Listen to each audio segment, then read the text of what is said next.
Dia ingat tu, sahabat tu, rakyat dia ingat. Kita pemimpin belum tentu ingat rakyat. Tapi rakyat ni tuan-tuan jangan galak duk arak kat pemimpin. Arak kat Allah. Arak kat pemimpin, kita akan binasa, kita akan ferah, putus asa. Pemimpin ni kalau bertemu dengan Al-Quran dan Sunnah, pegang Al-Quran Sunnah. Aslih ma bainaka wa bainallah, aslihaka ma bainaka wa baina ibadih. Kalau kita hubungan dengan Allah, Allah Ta'ala selesai hubungan kita dengan makhluk. Tapi kalau hubungan kita dengan Allah tak selesai, hubungan dengan makhluk takkan selesai tuan-tuan. Tama-tama makhluk pula bergantung dengan Allah.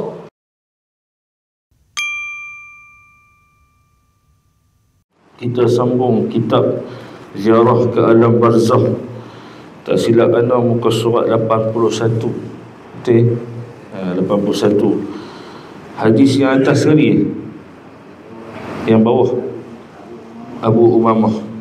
Bismillahirrahmanirrahim.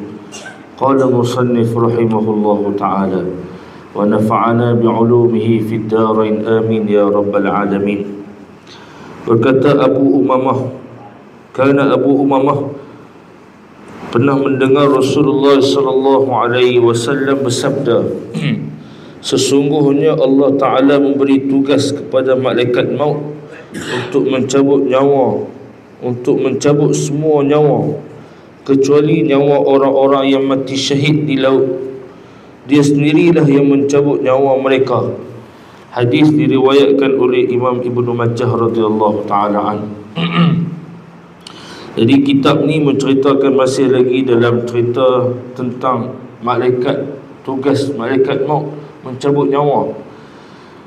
Hari ini seorang sahabat meriwayatkan dia mendengar daripada Umamah, pernah mendengar daripada Rasulullah sallallahu alaihi wasallam bersabda, sesungguhnya Allah Ta'ala memberi tugas kepada para malaikat maut untuk mencabut semua nyawa kecuali nyawa orang yang mati syahid di laut. Allahu Akbar. Maknanya tugas malaikat maut ni mencabut nyawa. Semua orang maklum, malaikat maut tugas dia mencabut nyawa. Dan malaikat maut ni dia ada petugas-petugas dia yang ramai. Dan kalau ikut hadis sebelum ni menceritakan malaikat maut last sekali akan mati. Dia cabut nyawa orang, last kali dia pun kena cabut nyawa dia sendiri. Ni Allah Ta'ala bagi kekuasaan untuk malaikat maut cabut nyawa seluruh makhluk yang ada di bumi ni. Yang mana Nabi SAW sebut kecuali orang yang mati syahid di laut. Saya biasa dengar guru saya cerita, apa-apa dalam fit muwazanat pun, pertimbangan pun, kalau diberi pilihan mati, kalau kita nak kena mati di darat, lebih baik mati di laut. Mati dengan rimau, mulut rimau, lebih baik daripada mati mulut buaya. Kata ulama ni. Nak habaq kata apa dia? Lebih sakit 2 kali ganda. Mati di darat ni sekali je. Mati di laut ataupun mati dalam air 2 kali kalau dengan buaya. Dengan satu dia dah sakit, lepas tu dia menyakitkan lagi pula. Apabila kita tak boleh nak bernafas, air masuk dalam paru-paru. Nak habaq kata seksa sungguh. Dan waktu tu Nabi kata Allah sendiri yang cabut nyawa orang yang mati di laut. Dan kita ni kata ulama ada 10 ke 7 tanda orang mati syahid akhirat. Antaranya syahid akhirat ni mati dalam laut, lemas. Mati lemas pun termasuk mati syahid akhirat. Dia tak syahid macam mana mati dalam medan pertempuran, medan peperangan. Medan peperangan ni mati syahid yang tertinggi. Yang mana mati syahid ni kita kena letak cita-cita untuk mati syahid. Kebetulan malam ni kita duduk bulan Syawal, bulan yang mana berlaku perang Tabuk, berlaku perang Allahumma Khandaq, berlaku perang yang sangat hebat. Yang mana waktu perang Khandaq tu Nabi katok ketul batu. Dalam keadaan sahabat katok ketul batu, katok. Satu ketul batu tu tak pecah. Nabi katok ketul batu tu pecah. Nabi nampak Islam akan menang. Islam akan menang. Waktu tu Nabi terus doa, Allahumma la aisha illa aishal akhirah. Apa-apanya kita ni hidup tuan-tuan, kita hidup tujuan adalah tak lain tak bukan untuk mati. Tujuan kita akan mati. Bahkan kita hidup ni kita akan mati. Hang tak mau mati pun hang mati. Tinggal ada seni kita. Betul kata Cikgu Ani bulan lepas, 2-3 bulan lepas, antara Imam Ghazali kata nak mati ni antaranya kena banyak minta, berdoa. Seni kita buat, i'mal ma syi'ta kama tadinu tudan. Macam mana kamu hidup, macam tu kamu akan mati. Jadi seni kita ni, tu yang Nabi SAW sebut, man sa'alallah syahadah, siapa-siapa yang minta doa mati syahadah. Tu Sayyidina Umar radhiyallahu ta'ala an, dia tak pernah lenggang doa ni. Allahumma rzuqna syahadatan fi sabilik waj'al mautana fi baladi rasulika sallallahu alaihi wasallam. Doa ni, ya Allah, rezekikan aku mati syahid. Bahkan bukan takat biasa-biasa, mati pula di bumi Rasulullah sallallahu alaihi wasallam. Tuan-tuan, doa ni bagus. Tuan-tuan, kita doa, kita minta. Tuan-tuan ikut saya baca sekali. Allahumma rzuqna syahadatan fi sabilik waj'al mautana fi baladi rasulika sallallahu alaihi wasallam. Tuan-tuan kalau nak tengok live, ulang balik. Kok-koklah tuan-tuan nak tengok doa ni, nak ingat doa ni, tuan-tuan ulang balik. Alhamdulillah abang kita buat live tanpa bayaran. Masya Allah, tabarakallah. Allah Ta'ala bagi ganjaran yang besar. Tak rugi orang yang memudahkan orang ni. Idza qila lakum tafassahu fil majalis fafsahu yafsahillah. Allah Ta'ala akan lapang rezeki dia pula. Dia memudahkan orang, Allah Ta'ala memudahkan dia pula hidup di dunia. Dan di akhirat pun akan cerita tentang ziarah ke alam barzakh. Ni kita semua akan mati. Tinggal ada kita senikan mati kita dengan membaca Al-Quran, dengan berzikir, berfikir. Antara 4 perkara Imam Ghazali sebut, yang Cikgu Ani sebut itu, anak abang kata berdoa, baca Quran, berzikir, berfikir. Untuk apa dia? Untuk kita buat macam mana kita nak mati dalam keadaan mati yang Allah Ta'ala terima. Allah Ta'ala anugerahkan mati syahid. Mati syahid ni mati yang paling besar. Sampai Nabi kata imma wa imma. Tuan-tuan kalau minta doa ni, sama ada tuan-tuan mati syahid ataupun tuan-tuan mati dapat pahala syahid pun tak apa dah. Yang penting ni kita ada niat, cita-cita nak mati syahid. Sebab ni mati yang mana mati dapat keampunan. Allah sendiri cabut orang yang mati syahid. Mati dalam medan pertempuran, mati dalam laut. Yang mana orang ni mati, Allah Ta'ala angkat terus ke langit, duduk kat mahkota, duduk dalam satu, Allahumma salli ala Sayyidina Muhammad, satu bekas bencana, ataupun Allahumma salli ala Sayyidina kubah orang-orang mati syahid. Yang mana mati syahid ni maqam yang paling tertinggi antara selepas awliya anbiya. Hak ni maqam asy-syuhada. Tuan-tuan, kita minta mati syahid, tuan-tuan. Kita minta. Ni antara Nabi SAW sebut, dia sendirilah yang mencabut nyawa mereka. Allah sendiri yang cabut nyawa orang yang mati syahid. Tuan-tuan, tu tuan-tuan, kita ni semua akan mati. Dan kita minta lah moga-moga Allah Ta'ala mati, kita mati syahid. Tu saya tahun ni apabila boleh pergi haji, cerita tahun ni haji tak habis lagi. Tahun ni boleh pergi haji, dapat pergi haji insya-Allah. Tak silap saya, orang kampung kita pun ada sini. Tahun ni boleh pergi haji. Masa saya tengok alam geruk tu, Azizan ada, masya-Allah, masya-Allah, tabarakallah. Jadi boleh pergi haji ni, Allah satu anugerah, satu pilihan, duyufur rahman. Bila Allah Ta'ala pilih pergi haji ni, saya duk nampak mati. Sebab apa? Sebab mati ni, orang yang boleh hajjam mabrur, laisa lahul jaza' illa al-jannah. Maknanya nak boleh haji mabrur lah. Haji mabrur ni macam mana? Ya Allah Ta'ala sebut dalam Quran, al-hajju ashhurun ma'lumat, faman farada fihinna al-hajj fala rafasa wala fusuqa wala jidala fil hajj. Siapa-siapa yang nak pergi haji, jaga 3 perkara. Ya Allah Ta'ala sebut, faman farada fihinna al-hajj fala rafas.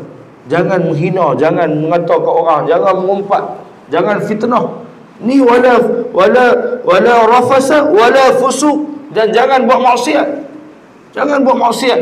Kita ni kalau belum pi tak taubat, duk macam tu lagi, balik sama aja. Masih lagi fusuk, buat maksiat, na'udzubillah min zalik. Orang tanya Syekh, apa tanda Allah Ta'ala terima haji seorang tu, dapat haji mabrur? Iaitu apabila dia balik, dia nak buat baik je. Dia nak ajak orang buat baik, bukan takat seorang. Dia nak ajak orang buat baik, bahkan dia suka buat baik. Tuan-tuan, ni kita kena usaha. Wala fusuqa wala jidala fil hajj. Dan jangan berbalah, bertengkaran, berterusan. Hidup ni, kalau Islam bertengkar, bergaduh, tak selesai masalah. Macam Ustaz Ahmad Ali sebut, menyelesaikan masalah dalam bab fiqh ni, dalam bab apa masalah, mesti ada penyelesaian dia. Dengan apa dia? Dengan perbincangan, dengan mesyuarat. Kita ni jangan buat satu benda yang merugikan orang Islam. Wala fusuqa wala jidala fil hajj wa ma taf'alu min khair ya'lamu Allah. Apa yang hang buat baik Allah Taala tahu semua. Tak bagi tahu kat orang pun tak apa. Orang ni kalau tahu, kita ni buat banyak benda kita nak beritahu kat orang. Padahal Allah, kadang-kadang kita saya terfikir, buat apalah aku nak bagi tahu, nak tunjuk ke orang. Contoh jam ni, cincin ni orang bagi saya. Saya duk pakai, kalau dah ada live ni orang tengok yang bagi tu ke syok. Cincin banyak orang bagi saya, cincin, handset, jam. Bahkan saya nak pergi haji ni pun ada orang sponsor saya, tuan-tuan. Siapa yang tak cukup lagi duit tabung haji, bagi tahu saya, dia nak 2 orang lagi, dia nak sponsor. Orang berseri, dia sponsor saya. Sebab dia tanya Ustaz duit tak cukup lagi ke? Ya, dia tengok live. Dia tengok live ni, buat Facebook, masuk dalam Facebook. Dia kata duit tak cukup lagi. Ya, tak cukup lagi. Ni Ustaz berapa Ustaz? Saya nak settle semua. Dia settle semua. Dia kata Ustaz cari 2 orang lagi. Kod saya nak tumpang, nak bagi cukup. Syarat dia pergi haji dah. Kawan-kawan saya telefon saya, Ustaz, saya aku tak cukup pergi haji. Saya tanya daftar, dok lagi dah. Tu dia sampai tengah tu nak pergi ke pasal. Tu dia. Punyalah syok nak boleh orang nak bagi duit ni, tuan-tuan. Saya Allah Taala permudah, betul lah. Niat buat baik. Wa ma taf'alu min khair ya'lamu Allah. Allah Taala tahu apa yang kita niat, apa yang kita buat. Tu kita ni buat sentiasa buat baik kerana Allah Subhanahu wa taala. Wa ma taf'alu min khairi ya'lamu Allah wa tazawwadu. Allah Taala kata, berbekallah kamu. Sebaik-baik bekalan apa dia? At-taqwa. Taqwa itulah yang kita mengaji malam ni. Moga-moga kita semua jadi hamba Allah yang bertakwa. Ni dah Syawal, ni masuk malam yang ke-20 Syawal. Ada lebih kurang 10 hari Syawal. Siapa-siapa yang tak puasa Syawal, puasalah. Niat pun tak apa, tuan-tuan. Sebab niat ni dapat pahala sempurna dah. Kalau dia buat lagi dengan dia buat amalan tu, berlipat kali ganda, bahkan hingga bighairi hisab, tak terhitung pahala dia. Ni niat pun tak ada. Dia kata, Ustaz, niat apa? Niat apa buat baik? Ibnu Katsir kata, kalau tak buat baik, jadi jahat. Jadi confirm jadi jahat. Jahat ni dalam 3 hal keadaan, kata Imam Ibnu Katsir. Yang pertama orang niat, dia kata, aku tak mau buat apa lah, aku nak puasa pun malas, tahu-tahu panas pula ni. Tapi dia kata, betul juga saya ikut mati takut kat Allah. Dia rasa ikut mati menyebabkan dia ingat Allah, dapat pahala satu. Dia tak buat pun, dapat pahala. Kalau dia niat jahat, dia kata, buat apa puasa lah ni, open house banyak, kenduri banyak, duk puasa apa, sunat lagi pun, bukan wajib pun. Dia benda tu sebab benda tu terhalang. Dia kata, aku tak mau puasa. Tak mau puasa kalau tak niat jahat tak apa. Tapi niat jahat, dia kata, aku tak mau puasa, aku nak kacau orang puasa pula. Menyebabkan kalau Allah Taala nak selamatkan dia, Allah Taala sibukkan dia hal-hal keadaan. Urusan dunia ke, kita ni cadar tu nak lepak, nak mengumpat, tiba-tiba tak jadi nak mengumpat, sibuk tak ada nak mengumpat, Allah Taala selamat kita. Ni hal keadaan yang kedua, kata Imam Ibnu Katsir. Niat jahat juga yang ketiga, kata Imam Ibnu Katsir. Niat jahat, tiba-tiba dia nak buat, tiba-tiba ada benda terhalang. Contoh dia nak mencuri, nampak polis, dia dapat 1 dosa. Dapat juga dosa 1 je. Allah Ta'ala tak gandakan dosa dia. Nak habaq kata niat ni dapat pahala, tuan-tuan. Ambil kesempatan pada bulan Syawal. Sebab puasa 6 ni besar. Seperti kata Wallahu lahu kasiyamid dahri atau kama qala. Kata Nabi SAW, seperti puasa setahun fardu, tuan-tuan. Dia besar fadilat ni. Tuan-tuan, kalau tak mula, saya ni tiap hari niat, alhamdulillah baru 5 hari. Ada sehari 5 hari pun pada, tuan-tuan. 5 hari pun pada. Saya rasa, ya Allah, puasa kali ni hidayat. 1, panas. Yang kedua, dia open house kenduri banyak sungguh. Tak tahulah habaq, tiap-tiap hari kenduri. Kalau tak kenduri pun orang bagi belah mulut. Kerja hospital tu kerja orang bodoh orang ni. Tiap-tiap hari belah mulut. Dah belah mulut kita pun punya kurma Allah lupa. Boh sekali yang mulut budak tu, sekali yang mulut kita boh sekali. Nak habaq kata Allahu Akbar rezeki. Kata kita ni jangan puasa macam budak-budak lah. Budak-budak puasa. Saya ada seorang anak murid cerita dari tu, cerita biar. Dia main rumah saya. Dia main jamulah makan nasi. Dah makan nasi, tengok habis makan nasi, ingat dia kenyang dah. Letak kek dia makan habis pinggan. Lepas kek dia makan kuih ria pula. Hang ni hantu ria kot. Dia kata, Ustaz, kita puasa sebulan. Ni masuk Syawal ni, kita kena qada balik sebulan puasa. Tu puasa budak-budak. Tuan-tuan jangan ikut puasa budak-budak. Nah habaq kata terus ambil ibrah. Bulan Syawal ni dapat takwa. Kita bulan Ramadan bulan dirasah, bulan kita belajar nak bertakwa. Bulan Syawal bulan kita jadi hamba Allah yang bertakwa dengan kita muhasabah. Orang yang muhasabah ni baik. Tak cerita buat mati. Kita duk renung aku nak mati macam mana hal keadaan kita. Menyebabkan hisaban yasira, kata Nabi SAW. Hisab kita mudah di akhirat sebab kita muhasabah. Ni masalah tak ada muhasabah. Sayyidina Umar kalau dia silap, dia ambil otan belakang dia. Sayyidina Umar. Hebat Sayyidina Umar ni.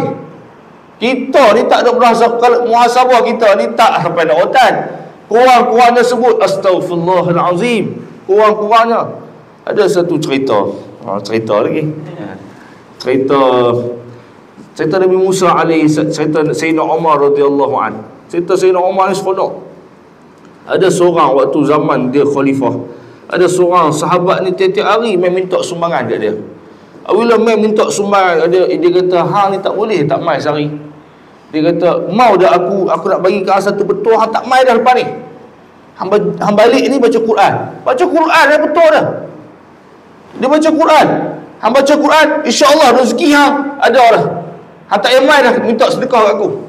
Dia pun dengar perintah Sayyidina Umar Amirul Mukminin, dia pun tak mai. Lepas tu esok dia tak mai, lusa tak mai, seminggu tak mai, sebulan tak mai. Sayyidina Umar tanya, "Hai, mana sahabat yang duk meminta sedekah selalu tu?" Dia kata, "Sahabat tu ada duduk kat rumah dia." "Hai, awak dia tak mai lama dah. Dia tu susah, selalu minta kat aku sedekah, minta tolong. Awak tak mai, mati dah ke?" Sayyidina Umar tu, dia ingat tu sahabat tu, rakyat dia ingat. Kita pemimpin belum tentu ingat rakyat. Tapi rakyat ni tuan-tuan jangan galak duk harap kat pemimpin. Harap kat Allah. Harap kat pemimpin, kita akan binasa, kita akan ferah, putus asa. Pemimpin ni kalau bertemu dengan Al-Quran dan Sunnah, pegang Al-Quran Sunnah. Aslih ma bainaka wa bain Allah, aslihaka ma bainaka wa bain ibadih. Kalau kita hubungan dengan Allah, Allah Ta'ala selesai hubungan kita dengan makhluk. Tapi kalau hubungan kita dengan Allah tak selesai, hubungan dengan makhluk takkan selesai, tuan-tuan. Tama-tama makhluk pula bergantung dengan Allah. Makhluk semua bergantung dengan Allah. Kita tak yakin bergantung dengan Allah. Kita ni bergantung dengan Allah. Tu Sayyidina Umar pesan dekat sahabat ni, dia kata, hang balik baca Quran kan? Allah Ta'ala bagi rezeki. Dia baca Quran. Sayyidina Umar pergi jumpa dia, "Hai, sebulan dah lama tak jumpa aku. Awak tak main minta sedekah." Dia kata, "Kan Sayyidina Umar Amirul Mukminin suruh baca Quran. Aku baca Quran," dia kata, "menyebabkan aku jumpa lah Al-Quran ni. Wa fi samai rizqukum wa ma tu'adun." Allah rezeki ni bukan duduk di bumi, di duduk langit. Tuan-tuan saya mai tadi tiba-tiba, itu abang kita niat nak bagi zakat. Sampai-sampai kata, "Ustaz mai, ni duit." Tu dia. Wa fi samai rizqukum wa ma tu'adun. Yakin sungguh. Kita ni hamba Allah, tuan-tuan. Baca Quran. Baca Quran banyak-banyak, insya-Allah. Tu antara bentuk seni kita nak mati, tuan-tuan. Dan kita doa lah, rezeki ni kita tak tahu. Bahkan orang tu kata, saya Allahumma salli ala sayyidina Muhammad. Kita ni banyak tak sangka husnuzan billah. Tak sangka baik dengan Allah. Kalau sangka baik dengan Allah, uji macam mana pun kita waja'alna minhum a'immatan yahduna bi amrina lamma sabaru. Boleh sabar. Sabar ni kemuncak. Apabila kita sabar, tuan-tuan, Allah Ta'ala akan bagi semua apa yang kita nak. Tapi kita tak sabar, kita mudah putus asa, kita tak berharap ke Allah, kita tak pernah minta ke Allah untuk mati syahid. Na'udzubillah min zalik. Tak dapat peluang mati syahid. Tuan-tuan, saya ni nak sebut, saya nak minta maaf lah kalau saya ada silap, ada terkasak dengan tuan-tuan. Kalau ada terhutang dengan siapa-siapa yang tengok live ni, tolong jumpa saya. Saya takut satu lah, kita dah minta mati syahid. Nabi kata orang yang mati syahid yang tak terlepas satu je benda yang dia tak, Allah Ta'ala tak ampun, hutang. Yang ni saya takut, kok saya terhutang dengan tuan-tuan dengan kata-kata ke, ataupun hutang dengan tuan-tuan, ambil barang tuan-tuan, atau pinjam duit siapa-siapa. Saya nak selesai lah ni kat dunia. Alhamdulillah dalam hidup saya ni, alhamdulillah saya tak pernah hutang orang. Saya tak pernah hutang orang. Tinggal dia saya kahwin dengan isteri saya, dia ada hutang PTPTN. Saya bayar 20,000 hutang dia. Walaupun kahwin free, rupanya dia ada hutang. Sebab dia mengaji UIA, rupanya mengaji dunia ni banyak ada hutang semua. Saya mengaji, orang sponsor, KFC sponsor. Mengaji tak pernah hutang. Rupanya kahwin tak hutang, berkat rupanya. Hidup ni berkat, boleh selesai hutang bini, boleh selesai hutang orang. Dan Allah Ta'ala, memang kita buat niat baik ni, Allah Ta'ala lapang rezeki kita, murah rezeki kita, bahkan berkat. Ni yang penting. Saya ni alhamdulillah terasa berkat. Kahwin free, rumah free, kereta free, tanah free. Allahu Akbar. Allah Ta'ala bagi sungguh. Syarat dia apa? Saya dulu, saya ingat pesan guru saya, hang kena letak cita-cita. Saya duk pikir buat apa tok guru aku alim, balik Mesir, balik Jordan, tapi tak pernah kerja kerajaan. Apa pun nak turun ke medan, nak berjuang ni, nak cerita kebenaran. Sanggup gaji muassasah, mengejak tidur tu muassasah, gaji 700, 800 je, tapi sanggup medan, turun medan perang ni. Sampai lah ni, tak kerja kerajaan, tapi hidup senang. Nak takut apa? Allah yang bagi rezeki. Tu yang nak abang kata tuan-tuan, kita ni tak yakin dengan Allah, menyebabkan kita ni tak ada muhasabah dalam hidup kita. Ni ambil kesempatan bulan Syawal ni muhasabah. Kok-koklah kita ada hutang orang, kita ada silap orang, kita minta maaf. Moga-moga Allah Ta'ala bagi anugerah kita haji mabrur insya-Allah. Dan kita doa orang yang jemput, dan kita yang bakal nanti tahun ni tuan-tuan boleh buat rayuan lagi. Tabung haji kita sampai 20 hari bulan buat rayuan. Tuan-tuan buat rayuan. Saya duit tak ada bulan bank, buat rayuan tengok-tengok ada boleh pergi pula. Alhamdulillah. Anak abang kata tuan-tuan buat rayuan. Tinggal dia syarat tuan-tuan kena daftar 10 tahun lepas bagi dia matang. Dia tuan-tuan tak daftar lagi, tolong daftar tabung haji. Sebab apa? Hibah dia, keuntungan TH tabung haji ni menyebabkan kita dapat subsidi. Ramai boleh pergi haji. Kita ni subsidi je, kerajaan bantu, tak terbantu dah ni. Kerajaan pun susah. Jadi kita kena pakat-pakat daftar menabung di tabung haji. Kalau duit banyak di tabung haji, untung kita dapat zakat selesai dah. Nah, abang kata kalau boleh bagi zakat lagi, tambah lagi untuk amal kita, untuk saham kita. Ni antara hadis Nabi SAW. Abdullah ibnu Isa mengatakan bahawa dahulu pernah ada seorang yang beribadah kepada Allah Subhanahu wa taala selama 40 tahun di daratan. Kemudian dia berkata, Tuhanku, aku sangat rindu untuk beribadah kepadamu di laut. Kemudian dia mendatangi suatu kaum dan meminta agar mereka membawanya ke laut. Mereka pun membawanya, lalu kapal mereka berlayar tanpa arah tujuan hingga terhenti. Tiba-tiba ada pohon tumbuh dalam air itu, dan dia berkata, turunlah aku di pohon itu. Mereka menurunkannya di sana. Setelah itu kapal itu berlayar bersama kaum tersebut. Malaikat ingin naik ke langit. Ia lalu mengucap ucapan yang biasa digunakan untuk naik ke langit, akan tetapi dia tidak mampu melakukannya. Akhirnya dia sedar hal ini kerana kesalahan yang dilakukannya.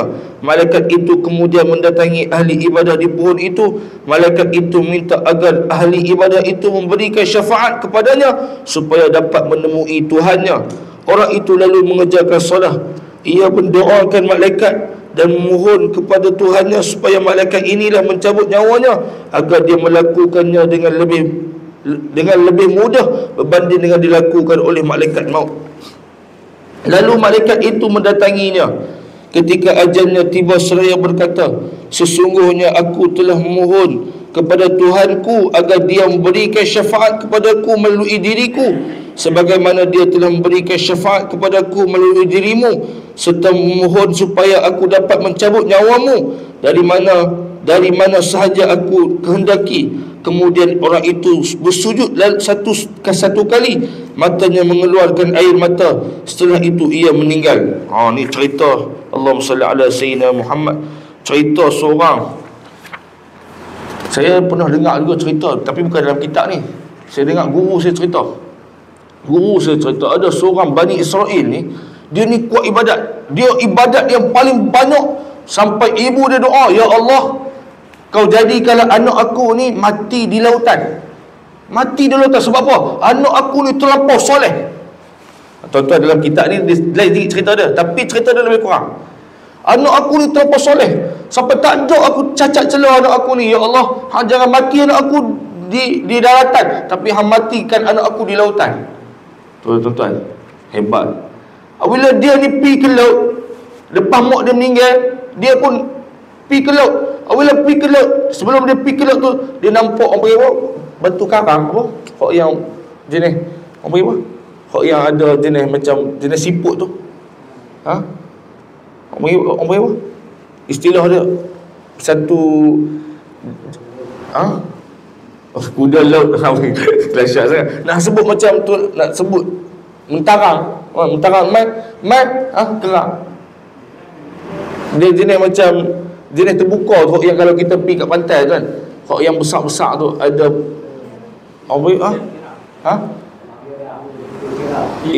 istilah saya pun tak tahu nak sebut kan. Dia pergi ke laut, dia masuk dalam tu, dia beribadat dalam tu, tuan-tuan. Dia tak mati. Allah Ta'ala bagi rezeki kat dalam, macam Nabi Nuh, macam Nabi Yunus. Macam mana ikan nun telan dia duduk dalam perut ikan nun berapa tahun, tak mati Nabi Yunus.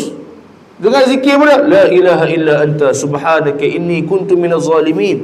Cerita dia lebih kurang macam tu. Dia duduk beribadat dalam tu, dalam bekas tu, dalam laut. Apabila beribadat, malaikat maut minta izin. Minta izin nak cabut nyawa dia. Tapi tak tercabut, tak boleh cabut nyawa dia, sebab berkat doa mak dia. Apabila minta, dia tahu malaikat mai nak cabut nyawa dia. Dalam lautan ni, makhluk Allah yang luah lautan ni lebih luas daripada daratan, tuan-tuan. Makna makhluk Allah Ta'ala di lautan ni Masya Allah, tabarakallah. Tapi dia ni anak yang soleh, malaikat maut pun tak boleh cabut nyawa dia, sebab doa mak dia tu menyebabkanlah kali Allah Ta'ala cabut nyawa dia dalam keadaan dia ni duduk dalam lautan, mati dalam lautan sebab doa mak dia. Tuan-tuan, kita ni apabila ada mak ayah, tuan-tuan, nak berkat hidup kita, jaga mak ayah. Tu Nabi kata, ridallah ridal walidain wa sakhatallah sakhatal walidain. Redha Allah, redha mak ayah. Kalau kemukaan Allah, duduk kemukaan mak ayah.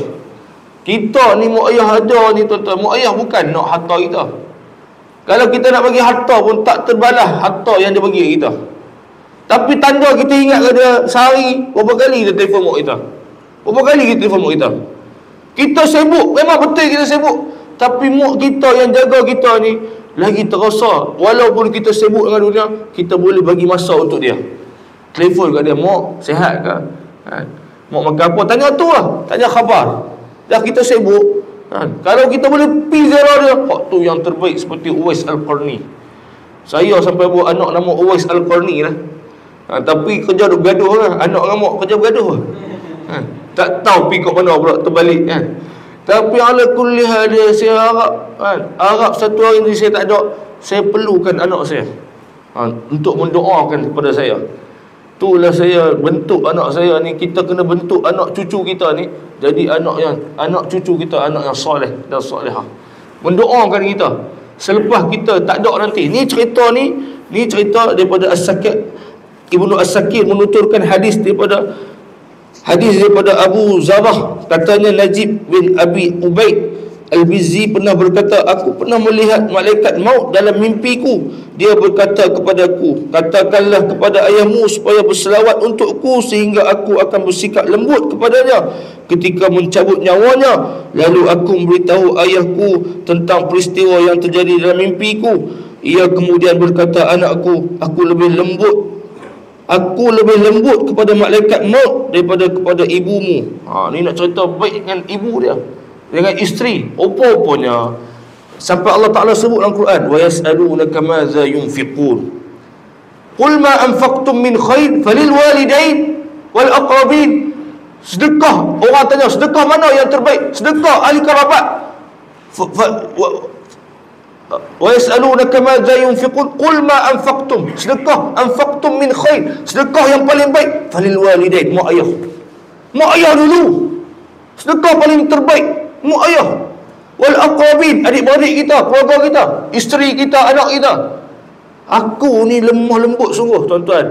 Orang yang tiga golongan lelaki yang dirindui oleh syurga. Yang pertama dia ni berlemah lembut dengan keluarga dia. Berlemah lembut dengan keluarga dia. Lepas tu yang kedua dia ni pemurah dengan keluarga dia. Dia pemurah. Apa-apa bagi kat keluarga dulu. Yang ketiga dia jaga maruah diri dia dan keluarga dia. Ni orang lelaki yang mana satu lagi ada riwayat kata pemimpin yang adil. Lelaki pemimpin yang adil, pemimpin di dalam rumah tangga. Kalau dia adil dengan isteri anak dia, dia bagi hak untuk isteri dan anak dia ni dirindui oleh syurga, tuan-tuan. Allahu akbar. Atau kama qala Nabi sallallahu alaihi wasallam. Nak sebut kata Allahu akbar, besar rupanya. Sampai malaikat maut pun nak cabut nyawa ni orang yang baik ni. Malaikat maut sampai Allah Ta'ala mimpikan. Tu saya ingat. Allahumma salli ala Sayyidina Muhammad. Abu Talha, sahabat Nabi yang umur panjang, Al-Ansari. Dia ni sampai umur 90 tahun lagi nak pergi perang. Pergi medan perang. Sampai ayat, tuan-tuan tengok, infiru khifafan wa siqalan tu. Ayat tu. Tak silap saya Abu Talha. Umur dia 90 tahun dah, tua dah. Tuan-tuan ada 90 tahun kat sini? Tak boleh nak buat perumpamaan lah. Cik kita kata macam Tun Mahathir lah, 97 tahun, 98 tahun, tua dah, tak larat dah, nak angkat pedang pun tak larat dah. Mak ayah, anak-anak ni tahan, ayah tak happy perang. Ayah kata, ayat Allah Ta'ala kata infiru khifafan wa siqalan ni, tak boleh, aku nak kena pergi perang. Walaupun dalam keadaan aku tak sihat, aku dah tua dah, aku tak larat, tapi infiru ni cepat-cepat kena turun ke medan perjuangan. Tu Abu Talha Al-Ansari faham ayat Quran sampai tu, tuan-tuan. Kita ni tak faham ayat Quran, tu yang tak mau nak berjuang sangat tu. Tak rasa nak jaga. Kita ni tak payah kata pergi medan pertempuran, medan peperangan. Nak jaga mak ayah pun kita tak sanggup. Mak ayah tu ada lagi ni. Ambil kesempatan jaga mak ayah. Sebab apa, tuan-tuan? Nak mudah mati. Selawat kat Nabi banyak-banyak, mudah mati. Tuan-tuan bisa dengar cerita Abu Hasan Al-Basri radhiyallahu ta'ala an. Apabila dia pergi tawaf, ada kata Abu Hasan Al-Basri, ada yang kata bukan Abu Hasan Al-Basri. Tak ingat nama dia, Abu Fudail bin Iyad. Dia pergi tawaf. Waktu pergi tawaf tu tiba-tiba dia tengok seorang pemuda ni kerja tawaf. Setiap kali tawaf baca selawat. Tawaf selawat, tawaf selawat. Dia kata, hei anak muda, hang buat haji, hang baca tawaf, aku dengar hang selawat. Berapa hang baca selawat aja? Hang tak baca doa-doa yang maksud Nabi ajak. Tawaf yang pertama apa doa dia, tawaf yang kedua apa doa dia. Dia kata, hang siapa dia? Aku ni Hasan Al-Basri, Al-Imam Hasan Al-Basri. Kalau hang Imam Hasan Al-Basri, aku nak cerita kat hang. Tahun lepas aku main buat haji dengan ayah aku. Bila aku main buat haji dengan ayah aku, tiba-tiba ayah aku jatuh sakit. Dan tiba-tiba ayah aku nazak dan mati. Bila mati aku menangis. Sebab apa aku menangis? Sebab berubah muka ayah aku jadi hitam. Jenazah jadi hitam legam. Menyebabkan aku menangis. Aku mimpi jumpa Rasulullah sallallahu alaihi wasallam. Tuan, ni cerita sahabat, cerita Abu As-Sakir ni cerita mimpi jumpa Rasulullah. Rasulullah kata, Rasulullah mai dekat jenazah ayah dia. Rasulullah ambil ridak ayah dia. Rasulullah ambil ridak dia, sapu dekat ayah, muka ayah si pemuda ni. Bila sapu muka ayah pemuda ni, menyebabkan berubah muka ayah ni jadi bercahaya. Dia kata, ya Allah, awak ayah aku jadi bercahaya. Tanda orang mati syahid, tuan-tuan, 3 perkara, tuan-tuan. Yang pertama dia, muka dia senyum, muka dia seri.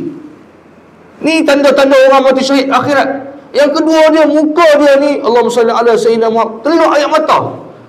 Kita ni, saya bisa tengok anak murid saya dekat pada sini, anak murid tua.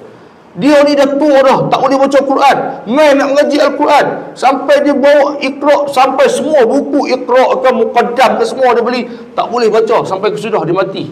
Tapi saya pergi tengok dia, muka dia waktu dia meninggal, umur dia 47 tahun, muda lagi. Saya pergi tengok dia, saya jadi imam jazah dia, saya buka kain kafan dia, saya tengok Ni yang ketiga tanda orang mati syahid akhirat. Ni berpeluh dahi dia, basah tuan-tuan. Ni syahid betul. Saya tengok lap duk keluar lagi. Memang saya kata syahid betul. Dia ni cita-cita nak mati boleh baca Quran. Mai riau-riau saya ajak. Dah kita guru cengeng, jekos sikit riau. Tak obat lagi tu. Riau. Tapi tak putus asa. Mai setiap hari. Balik daripada dia pesyarah, balik syarah tak boleh baca Quran. Mai petang-petang saya baca Quran. Tak cukup cara kaedah 24 jam, muqaddam, iqra, macam-macam Al-Baghdadi saya pakai guna semua.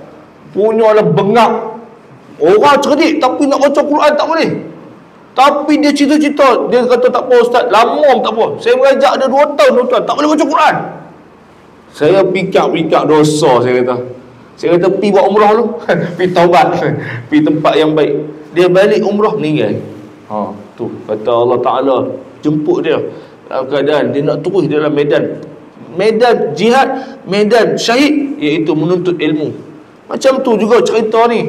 Bila ayah dia berubah jadi cerah bercahaya, dia tanya, "Hai pemuda, siapa kamu?" Dia kata, "Aku ni Rasulullah sallallahu alaihi wasallam." Sebut Rasulullah. Dia kata, "Ya Rasulullah, buat apa yang aku jadi hitam macam ni? Buat apa yang aku nak, kami ni nak buat haji tau ni, tiba-tiba ayah aku jatuh sakit, mati, upah dia berubah jadi hitam. Ya Rasulullah, sebab apa yang aku jadi?" Nabi kata, "Ayah hang ni orang fasik, orang yang buat jahat. Apa jahat dia tak buat? Semua dia buat. Berzina, minum arak, berjudi. Ayah hang ni buat jahat. Tapi satu je mulut dia tak lenggang, tak putus-putus lawat kat aku." Nabi SAW, "Hari ni aku mai bagi syafaat kat dia." Tu dia tuan-tuan. Tuan-tuan, selawat ni penting tuan-tuan. Kita ni hidup bukan dengan kita masuk syurga bukan dengan amalan, tapi dengan selawat pada Nabi SAW. Ni semua daripada kalau ada Rasulullah dalam diri kita, insya-Allah kita selamat. Apa saja Rasulullah ni sekecil-kecil sunnah masuk tandas, keluar tandas, sampai sebesar-besar sunnah. Medan pertempuran jadi panglima. Nah, abang kata semua ada sunnah Nabi SAW. Tinggal ni kita ni nak selawat kat Nabi dah, ingat kat Nabi dah. Nak balas jasa mak ayah pun tak terbalas, jasa Nabi SAW sampai kiamat tak terbalas. Di akhirat nanti Nabi ada satu syafaat yang syafaatul uzma, sangat besar, yang kita duk baca tiap-tiap kali lepas azan. Doa selepas azan, doa selepas iqamat. Doa yang kita baca, Allahumma rabbazi da'wati tammah wassalatil qa'imah. Siapa yang baca doa ni setiap kali selepas azan, dia dengar azan, dia baca doa ni, wajabat lahu syafaati, kata Nabi SAW. Tuan-tuan, saya dengar guru saya cerita, saya ni ada satu cita-cita, kalau lepas pergi haji ni baru nak pergi jalan seluruh dunia. Saya nak pergi Tok Kapi, Turki. Saya nak tengok antara pameran peninggalan Rasulullah SAW. Tok Guru saya cerita, dekat pintu Tok Kapi nak masuk muzium tu tertulis syafa'atu li ahli al-kaba'ir min ummati. Tu dia tuan-tuan. Syafaat aku untuk umat aku yang buat dosa besar. Tu dia. Dosa besar. Kita yang tak buat dosa besar, harap Allah Ta'ala, Nabi nampak kita, Nabi sambut kita, Nabi mengaku kita umat dia. Menyebabkan kita pun selamat dapat syafaat Nabi SAW. Tuan, insya-Allah lepas balik haji ni kalau ada rezeki kita pergi Turki pula insya-Allah. Saya nak bawa semua jemaah kampung surau standby 5,000 insya-Allah. 5,200 kot lebih kurang. Ada travel buat, saya tengok banyak travel. Tuan-tuan jangan tersalah travel. Sehari tuan-tuan pergi jalan tengok hok yang jenis hok dunia belaka. Pergi naik belon, pergi tengok orang artis duk buat pameran baju kulit ogi ya. Kita pergi nak ambil pengajaran, tiba-tiba pergi salah travel, tak jadi sufiah, jadi wahabiyah. Na'udzubillah min zalik. Nanti insya-Allah saya nak bawa semua jalan-jalan. Ibnu As-Sakir meriwayatkan hadis melalui Zaid bin Aslam dari ayahnya. Dia menceritakan bahawa dirinya teringat, dan hadis diriwayatkan oleh Ibnu Umar daripada Nabi SAW. Lalu dia berkata sebagai berikut, tidak ada hak seorang Muslim yang diam di rumah selama 3 malam melainkan wasiatnya tertulis di kepalanya. Lalu aku minta pen dan kertas untuk menulis wasiatku, akan tetapi aku tertidur sehingga tidak sempat menulisnya. Ketika aku tidur, tiba-tiba seorang berbaju putih, berwajah tampan dan berbau wangi masuk. Aku bertanya, siapa yang menyuruh kamu masuki rumahku? Dia menjawab, Aku diperintahkan masuk oleh pemiliknya. Aku bertanya lagi, siapakah engkau? Dia menjawab, malaikat maut. Aku pun merasa takut kepadanya lalu berkata, jangan takut, sesungguhnya aku datang tidak diperintahkan untuk mencabut nyawamu. Kemudian ku katakan, kalau begitu tolong tuliskan kebebasanku daripada api neraka. Dia pun berkata, berikan kepadaku pen dan kertas. Lalu aku mengambil pen dan kertas yang ingin ku tulis tadi dan berada di tepi kepalaku. Kemudian aku menyerahkan kepadanya dan dia menuliskan, Bismillahirrahmanirrahim, dengan nama Allah yang Maha Pengasih lagi Maha Penyayang, Astaghfirullah, Astaghfirullah, sehingga bahagian luar dan dalam kertas itu dipenuhi dengan tulisan. Kemudian dia menyerahkan kepadaku seraya berkata, inilah kebebasanmu. Semoga Allah Subhanahu wa taala memberi rahmat kepadamu. Setelah itu aku terjaga dengan penuh ketakutan. Lalu aku minta diambilkan lampu dan aku melihat kertas yang berada di samping kepalaku itu telah penuh luar dan dalam dengan tulisan Astaghfirullah, Astaghfirullah. Allahu Akbar. Al-Imam Al-Qurtubi berkata bahawa tidak ada pertentangan antara firman Allah Subhanahu wa taala, qul yatawaffakum malakul maut alladhi wukkila bikum. Cerita ni sedap tuan-tuan. Dia nak ulah bila? Minggu depan, bulan depan. Cerita ni sedap sebab dia cerita tentang macam mana Allah Taala cerita. Masuk dah Isya. Saya malam ni ada majlis dengan Tuanku Raja. Dengan Tuanku Raja tiga ni, untuk anugerah guru-guru, cikgu, guru-guru sekolah agama tahfiz ni di Putra Residensi. Jadi saya tak boleh syarah ayat ni, saya ikut panjang. Tuan-tuan pun tak faham. Tuan-tuan dengar tahu-tahu tak ada kitab. Apa ustaz baca ni kan? Saya ingat kita main nanti kita ulang balik kat Ibnu As-Sakir. Boleh lah insya-Allah. Dan kita cerita ayat Quran ni. Wa sallallahu wasallam ala khair khalqi Muhammad. Saya minta maaf berhenti mengejut. Jam pun tak pakai malam ni. Tengok jam depan ni besar apa hati jadi saya berhenti mengejut sebab saya pukul 9 saya kena ada sana. Tapi saya main Aisyah dengan tuan-tuan. Tuan-tuan jangan takut. Tuan-tuan kata imam tak ada, macam mana makmum nak semayang? Contohlah. Jadi insya-Allah saya semayang dulu dengan tuan-tuan. Insya-Allah kita sambung pada minggu depan. Antara amalan yang tuan-tuan kena banyak sebut, Astaghfirullah innahu kana ghaffara. Saya dapat ijazah daripada Habib Abdul Rahman Al-Faqih. Siapa-siapa yang baca ni 1000 kali, apa saja hajat yang rumit akan dibuka, dipermudahkan oleh Allah. Baru ni saya ajak orang yang tak mengandung 11 tahun di Allah Changlun. Dia dah kahwin 11 tahun, dia tak dapat anak. Dia amal Astaghfirullah innahu kana ghaffara dalam surah Nuh. Allah Ta'ala buka hajat besar tuan-tuan. Hajat besar antaranya kalau kita mati, kita nak anak waris kita. Kita ada pewaris. Tuan-tuan yang kahwin tak dapat anak, baca amalan ni. Tuan-tuan yang ada masalah dalam hidup, tuan-tuan istighfar ni. Allah Ta'ala sebut, yursilis samaa alaikum midrara wa yumdidukum bi amwal wa banin wa yaj'al lakum jannatin wa yaj'al lakum anhara. Rezeki kita sempit pun jadi luah dengan istighfar ni. Astaghfirullah innahu kana ghaffara. Astaghfirullah innahu kana ghaffara. Baca 1000 kali sebelum tidur. Tuan-tuan buatlah macam mana pun tak cukup 1000 kali. Tuan-tuan cuba buat sekali cukuplah. Tuan-tuan merasai kurang-kurang hak tuan-tuan. Kalau tuan-tuan dah sedap serasi tuan-tuan, tuan-tuan jadikan amalan hidup tuan-tuan. Ni amalan yang sangat baik. Istighfar macam mimpi. Cerita Sayyidina Umar radhiyallahu taala an. وصلى الله وسلم على خير خلقه محمد وعلى آله وصحبه وبارك وسلم والحمد لله رب العالمين. الفاتحة. أعوذ بالله من الشيطان الرجيم. بسم الله الرحمن الرحيم. الحمد لله رب العالمين الرحمن الرحيم مالك يوم الدين. إياك نعبد وإياك نستعين. اهدنا الصراط المستقيم صراط الذين أنعمت عليهم غير المغضوب عليهم ولا الضالين. آمين. اللهم اجعل حجنا حجا مبرورا وسعينا سعيا مشكورا وذنبنا ذنبا مغفورا وعملا متقبلا برحمتك يا أرحم الراحمين. اللهم ارزقنا شهادة في سبيلك واجعل موتنا في بلد رسولك صلى الله عليه وسلم.